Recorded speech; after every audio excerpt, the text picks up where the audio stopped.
నమస్తే. కిరణ్ టీవీ భక్తికి స్వాగతం. నేను మీ స్వప్న. ప్రస్తుతం మనతో పాటు ఉన్నారు ప్రముఖ ఆధ్యాత్మికవేత్త, జ్యోతిష్య, వాస్తు పండితులు, లలిత అమ్మవారి ఉపాసకులు నానాజీ పట్నాయక్ గారు. నమస్కారం గురుగారు. శ్రీమాత్రే నమః. గురుగారు, కుజుడు అలానే శుక్రుడు మార్పు వలన దేశవ్యాప్తంగా అయితే కొన్ని రకాల పరిణామాలు మనం చూస్తాం కదా!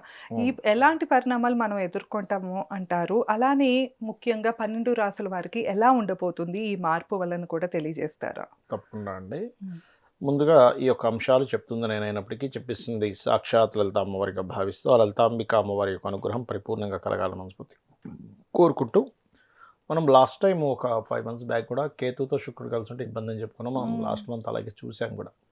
అంటే జూలై మాసంలో కాస్త కొంతమంది స్త్రీల మీద అఘాయిత్యాలు అవి జరిగాయి. ఓకే. ఇప్పుడు ఆ శుక్రుడు హ్మ్. కన్యా రాశిలోకి వస్తున్నాడు హ్మ్. ఈ ఆగస్టు మాసంలో. అండ్ అదేవిధంగా కుజుడు కూడా మనకి మిథున రాశిలోకి వస్తున్నాడు. ఓకే. సో కుజుడు బుధుడితో కలుస్తున్నాడు మిథున రాశిలో. హ్మ్. ఫస్ట్ వీక్ అంతా కలిసి ఉంటారు ఆగస్టు మాసంలో. హ్మ్. అండ్ శుక్రుడు ఒక ఆగస్ట్ ఎండింగ్ వరకు నీచంలో ఉంటాడు, ఓకే. ఈ మంత్ ఎండింగ్ వరకు. హ్మ్. అండ్ కుజబుధులు కలిసి ఒక 1 మంత్ 25 డేస్ అట్లా ఉండి, అంటే ఆల్మోస్ట్ కుజుడేమో 45 డేస్ ఉంటాడు అక్కడ మిథున రాశిలో. బట్ వాళ్ళిద్దరు కలిసి మాత్రం ఒక 1 వీక్ ఉంటారు, స్టార్టింగ్ వీక్ అంతా ఉంటారు వాళ్ళు. ఓకే. ఉన్నప్పుడు దీనివల్ల దేశకాల పరిస్థితుల్లో జరిగే 3 మేజర్ విషయాలు ఏంటంటే, ఇప్పుడు మనకి మొన్నటి వరకు బాగా గొడవలు అవి జరిగాయి. అవి మళ్ళీ అవును. కొంచెం ఒక ఫస్ట్ వీక్లో కొంచెం మళ్ళీ గొడవలు రావడం. హ్మ్. ఓకే. మొన్న ప్రొటెస్ట్లు ఇవన్నీ జరిగాయి చూసారు అవును గురుగారు. ఢిల్లీలోని. హ్మ్. అలాంటివి మళ్ళీ రావడం. హుహు. కాకపోతే అది ఎక్కువ కాలం ఉండదు, 2-3 రోజుల్లో పోతుంది మళ్ళీ అది. ఓకే. అలా అంటే ఒక 1 వీక్లో మొత్తం క్లియర్ అంటే అవుతుంది. ఈ ఆగస్టు మంత్‌లోనే. హ్మ్. ఈ ఆగస్ట్ మంత్లోనే అది ఫస్ట్ 2-3 డేస్ లేకపోతే ఒక 1 వీక్లో క్లియర్ అయిపోతుంది అది. ఓకే. కాకపోతే ఏంటంటే ఈ కలయిక వల్ల, ఈ బుధుడు కుజుడు కలయిక వల్ల షేర్ మార్కెట్ విషయంలో చాలా జాగ్రత్తగా ఉండాలి. ఓకే. అందులో ఏ రాసుల వాళ్ళు ఉండాలో కూడా చెప్తా షేర్ మార్కెట్లో, ఎందుకంటే ఆ కాంబినేషన్ పర్టికులర్గా కొన్ని రాసులకు ఇబ్బంది ఇస్తుంది. ఓకే. ఆ! అదేవిధంగా శుక్రుడు నీచబడి హ్మ్. కుజుడు దృష్టి ఉన్నందుకు హ్మ్. స్త్రీల విషయంలో చాలా జాగ్రత్తగా ఉండాలి. ఒకటేమో గొడవలు హ్మ్. ఫస్ట్ వీక్ అంతా కూడా కొంచెం మళ్ళీ గొడవలు మళ్ళీ రేకెత్తడం జరుగుతుంది. ఓకే. రెండోదేమో షేర్ మార్కెట్. హ్మ్. మూడో విషయం ఏంటంటే స్త్రీలు పర్టికులర్గా ఈ మంత్ అంతా కూడా జాగ్రత్తగా ఉండాలి. ఓకే. ఎందుకంటే శుక్రుడు నీచపడి కుజుడు దృష్టి దాని మీద పడుతుంది. ఓహ్! ఓకే. రెండు కూడా బుధుడు రాశుల్లోనే ఉన్నాయి. కాబట్టి ఈ 1 మంత్ ఈ 3 విషయాల్లో దేశకాల పరిస్థితుల్లో ఇటువంటివి జరగనున్నాయి. ఓకే. ఒకటి. ఇక రెండో విషయం ఏంటంటే 12 రాసుల వారికి ఎలా ఉండబోతుంది, దీనికి పరిహారం కూడా ఏంటో చెప్తాను. తప్పకుండా గురుగారు. మేషం వారికి కనుక చూసుకుంటే 3వ భావంలో జరుగుతుంది కాబట్టి, శుక్రుడు 6లో ఉన్నాడు కాబట్టి, వీళ్ళు ఏదైనా కమ్యూనికేట్ చేసే విషయంలో, ఎవరితోనైనా అగ్రిమెంట్ చేసుకునే విషయంలో, అండ్ అదేవిధంగా కొంచెం వివాహ సంబంధించిన విషయాలు, హ్మ్. నిర్ణయాలు ఇలాంటివి తీసుకోకూడదు. ఓకే. హ్మ్. ఇక వృషభం వారు కుటుంబ సభ్యులు తో ఫ్యామిలీ బిజినెస్లు ఉంటాయి. ఇటువంటి విషయాల్లో అవును. షేర్ మార్కెట్ విషయంలో పర్టికులర్గా వృషభం వారు జాగ్రత్తగా ఉండాలి. ఓకే. హ్మ్. అండ్ కొత్త స్నేహాలు ఇలాంటివి చేసేటువంటి అంశాల్లో. ఇక హ్మ్. మిథునం వారు కనుక చూసుకున్నట్లయితే మిథున రాశి వారికి రాశిలోనే కుజబుధులు కలిసి ఉంటున్నారు. సో యాక్చువల్ చెప్పాలంటే కుజబుధులు ఈ సర్పదోషం చెప్పాలంటే. ఓకే. సో వీళ్ళకి ఏంటంటే కొంచెం బాడీ పెయిన్స్ రావడము, కొంచెం పూర్వజన్మ కర్మకారక ప్లానెట్ లగ్నంలోకి ఎంటర్ అయినప్పుడు, కుజుడు ఏంటంటే మిథునానికి పూర్వజన్మ కర్మకారక ప్లానెట్. హ్మ్. అయితే ఇది రాశి కంటే కూడా నవాంశ మెయిన్గా చూసుకోండి, ఓకే. ఇది ప్రధానంగా చూసుకోవాలి. ఆ! అండ్ అలాగే ఎప్పుడైతే ఈ కేతువు సంబంధం కలిగి ఉందో ఈ రకంగా, ఇది పర్టికులర్గా ఇచ్చేటువంటి రిజల్ట్ ఏమిటి అంటే, కేతు 3లో కూడా ఉన్నాడు కాబట్టి అవును. రిజల్ట్ ఏమిటి అంటే ఇక్కడ కొంచెం బాడీ పెయిన్స్ రావడము, అనవసరమైన గొడవల్లోకి ఎంటర్ అవ్వడము, కొంచెం వాహనం కానీ గృహం కానీ తీసుకునేటప్పుడు చూసుకొని తీసుకోవాలి మిథునం వారు. హ్మ్. అండ్ కర్కాటకం వారికి ఏంటంటే ఇక్కడ కూడా ఇన్వెస్ట్మెంట్స్ ప్లేస్లో జరుగుతుంది కాబట్టి, 2 ఓకే. గ్రహాల కలయిక. ఏదైనా ఇన్వెస్ట్మెంట్ చేసేటప్పుడు కాస్త చూసుకొని చేయాలి. జాబ్ పరంగా మార్పులు చూపిస్తున్నాయి, ఎందుకంటే భాగ్యంలో కూడా శని వక్రించున్నాడు. హ్మ్. అండ్ 3వ స్థానంలో శుక్రుడు నీచబడి ఉన్నాడు కాబట్టి ఎవరితోనైనా ఇది కూడా కొంచెం అగ్రిమెంట్స్ మీద చూపిస్తుంది దాని ప్రభావం. ఇన్వెస్ట్మెంట్స్ మీద, అగ్రిమెంట్స్ మీద, హ్మ్. వివాహ జీవితం మీద ఎఫెక్ట్ చూపిస్తూ ఉంటుంది, ఖర్చుల మీద. వీళ్ళు ఈ విషయాల్లో జాగ్రత్తగా ఉండాలి. హ్మ్. ఇక కర్కాటకం వారికి లాభస్థానంలో కుజుడు ఉండడం మంచిదే. ఆ! కర్కాటకం వారికి చూసుకుంటే 12వ స్థానంలో, దాని తర్వాత ఇప్పుడు మనకి సింహం వారికి లాభస్థానంలో కుజుడు ఉండడం ఆ! మంచిదే. ఓకే. ఎందుకంటే ఇప్పుడు మనం కర్కాటకం చెప్పుకున్నాం చెప్పేసాం ఇంతకుముందు. గురు. సో సింహం అవును. వారికి కుజుడు 11వ స్థానంలో ఏకాదశంలో ఉండడం మంచిదే. హ్మ్. అయితే ఈ కుజుడు ఎప్పుడైతే ఏకాదశంలో ఉన్నాడో, హ్మ్.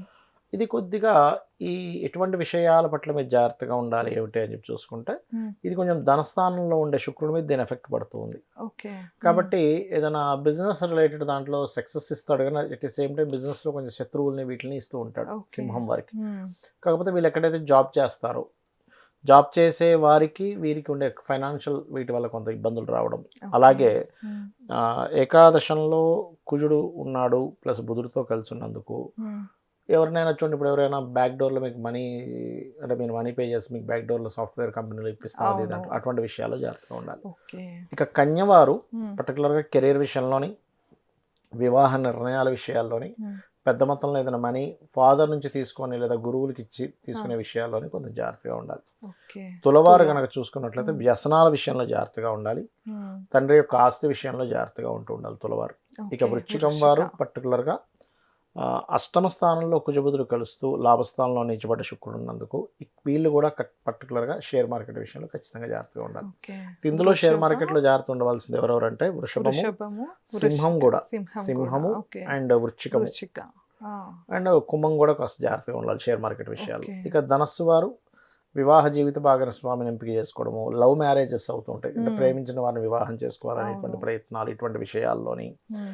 అండ్ ఒక్కొక్కసారి ఏంటంటే దశమంలో శుక్రుడు ఉన్నందుకు వీరు పర్టికులర్గా మనకి ఏంటంటే దశమ స్థానంలో శుక్రుడు ఉన్నప్పుడు పర్టికులర్గా ఏంటంటే ఈ జాబ్ సంబంధించిన విషయంలో ఒక్కోసారి ఓకే. వెక్స్ అయిపోయి మనం వదిలేస్తుంటాం అవును. తొందరపడి, అటువంటి నిర్ణయాలు తీసుకోకూడదు. ఓకే. ఇక ధనుసు వారు. మకరం వారికి హ్మ్. ఎలా ఉంటుందంటే మకర లగ్నం వారు, మకర రాశి వారికి పర్టికులర్గా మకర లగ్నం వారికి సంబంధం లేకుండా ఘర్షణలు జరుగుతూ ఉంటాయి.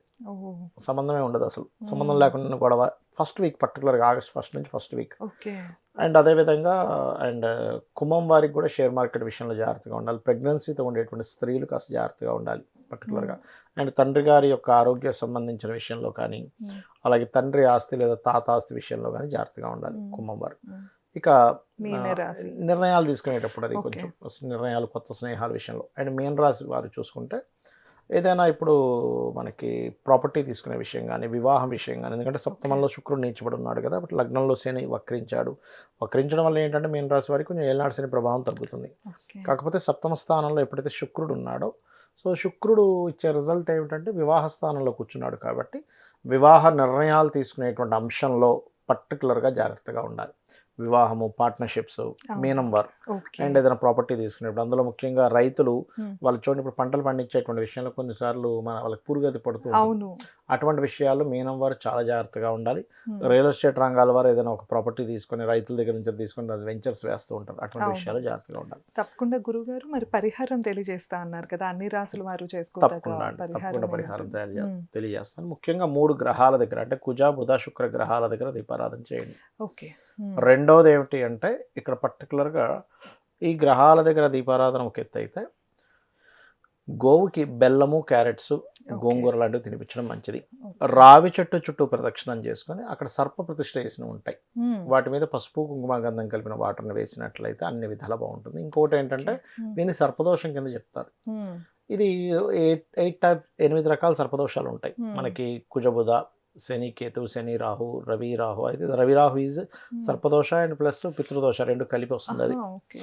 హ్మ్. అండ్ అదేవిధంగా శని, కుజ రాహు, హ్మ్. చంద్ర రాహు, రవి రాహు, ఇట్లా 8 ఉంటాయి. 8 కాంబినేషన్స్ ఉంటాయి. ఓకే.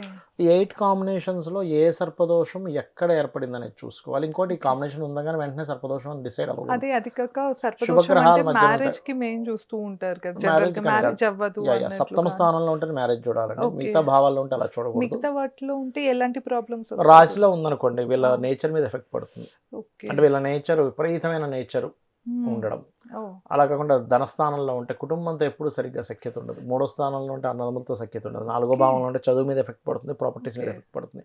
నాలుగో భావంలో ఎవరికైనా సర్పదోషం ఉంటే వాళ్ళ పేరు మీద ప్రాపర్టీస్ తీసుకోకూడదు. హుహు. ఆ పర్టికులర్గా ఆ మహాదశ అంతర్దశ నడుస్తుందో లేదో చూడాలి. ఒకసారి చిన్నప్పుడు అయిపోతుంది, అప్పుడు నో ప్రాబ్లం. ఓకే. ఏదో 100 ఏళ్ళకి వస్తున్నప్పుడు ప్రాబ్లం లేదు. ఓకే. పంచమంలో సర్పదోషం జరుగుతాయి, అందుకే స్త్రీలకు అబార్షన్స్ అవుతూ ఉంటాయి. ఓహ్! ఆరో స్థానంలో సర్పదోషం నిత్య జీవితంలో ఎప్పుడు ఏదో పోరాటం, ఏదో గొడవ జరుగుతూ ఉంటుంది. ఓకే. సప్తమ స్థానంలో సర్పదోషం మాత్రమే మీరు ఇందాక అన్నట్టుగా వివాహం మీద ఎఫెక్ట్ పడుతుంది. 12లో ఉంటే వివాహ జీవితం మీద పడుతుంది. అష్టమంలో ఉంటే తాతగారు ఆస్తి మీద, వీళ్ళ ఆయుష్ మీద పడుతుంది. ఓకే. 9వ భావంలో ఉంటేనేమో వీళ్ళకి పర్టికులర్గా తండ్రి గారితో సరైన సఖ్యత లేకపోవడం, తండ్రి సరిగ్గా బాధ్యత లేకపోవడం, ఇలాంటివి జరుగుతూ ఉంటుంది. అండ్ కొంచెం ఇలా ఉన్నప్పుడు ఏంటంటే నాస్తికులు కూడా అయిపోతుంటారు 9వ స్థానంలో ఉన్నప్పుడు. ఎందుకంటే దేవతా ఓకే. అనుగ్రహం ఉండకూడదు, అలాంటప్పుడు వీళ్ళు వెళ్ళకూడదు కాబట్టి. దశమంలో సర్పదోషం ఉన్నప్పుడు పర్టికులర్గా వీళ్ళకి ఏంటంటే కెరీర్ మీద ఎఫెక్ట్ పడుతూ ఉంటుంది. లాభస్థానంలో సర్పదోషం అనేటివి వీళ్ళకి ఎంటర్టైన్మెంట్ లైఫ్లో సక్సెస్ అయ్యేటువంటి విషయాల్లోని, అదేవిధంగా ఒక్కోసారి సక్సెస్ కూడా వస్తుంది కానీ కొంచెం ఎక్కువ పోరాడాల్సి వస్తుంది. ఓకే. అండ్ అదేవిధంగా వీళ్ళకి లైఫ్లో ఎంజాయ్ చేయలేకపోతున్నాం అనే ఫీలింగ్ ఉంటుంది. అయితే అది పర్టికులర్గా శనికేతు సర్పదోషం అయితే ఎక్కువ ఎంజాయ్ చేయలేరు వీళ్ళు. అదేవిధంగా 12వ స్థానం అయితే ఇన్వెస్ట్మెంట్ చూస్ చేయాలి వీళ్ళు. విదేశాలకు వెళ్ళేటువంటి విషయాలు జాగ్రత్తగా ఉండాలి. ఓకే. వివాహ జీవితం మీద ఎఫెక్ట్ పడుతూ ఉంటుంది. అయితే ఇక్కడ ఎప్పుడైనా సర్పదోషం ఉంది అంటే చాలామంది ఏం చేస్తారంటే ఆశ్లేష నక్షత్రం అంటే ఆశ్లేష బలి చేసుకుంటారు. అలాగే అవును. సర్పదోషం ఉన్న వాళ్ళు ఆశ్లేష బలి చేయించుకోవాలి. ఓకే. అలా రకరకాలుగా ఉంటుంది. అయితే దేశకాల పరిస్థితుల్లో ఏమో గందరగోళాలు మళ్ళీ స్టార్ట్ అవ్వడం, బట్ 3 డేస్లోనే 3 to 4 డేస్లోనే క్లియర్ అవ్వడం జరుగుతూ ఓకే. ఉంటుంది. అండ్ కొంచెం స్త్రీల విషయంలోని, అండ్ అదేవిధంగా ఈ యొక్క కొన్ని భూకంపాలు ఇట్లాంటి వాటికి కూడా దారితీస్తుంది ఓహో! యా. ఈ మంత్లో. ఈ మంత్లోనే సో ఈ అయితే ఫస్ట్ జాగ్రత్తగా ఆగస్ట్ ఫస్ట్ నుంచి ఉండాలంటారు. ఎండింగ్ లోపల ఇవి జరుగుతాయి. సో విన్నారు కదా, ఇన్ని రకాల పరిస్థితులు అయితే కనుక కుజ శుక్రగ్రహ మార్పు వల్ల అయితే చోటు చేసుకొని ఉన్నాయి. గురువుగారు ముఖ్యంగా ఏ రాసుల వారు ఎలాంటి జాగ్రత్తలు తీసుకోవాలి, అలానే పరిహారం కూడా తెలియజేశారు కదా. ఇంకా ఏమైనా సందేహాలు ఉన్నాయి, లేకపోతే మీరు ఎలాంటి సమస్యతో అయినా ఇబ్బంది పడుతున్నారు, ఒకసారి గురుగారిని సంప్రదించాలి అంటే స్క్రీన్ పైన స్క్రోల్ అయ్యే నెంబర్కి తప్పకుండా కాంటాక్ట్ అవ్వచ్చు. ధన్యవాదాలు. నమస్కారం. శ్రీమాత్రే నమః.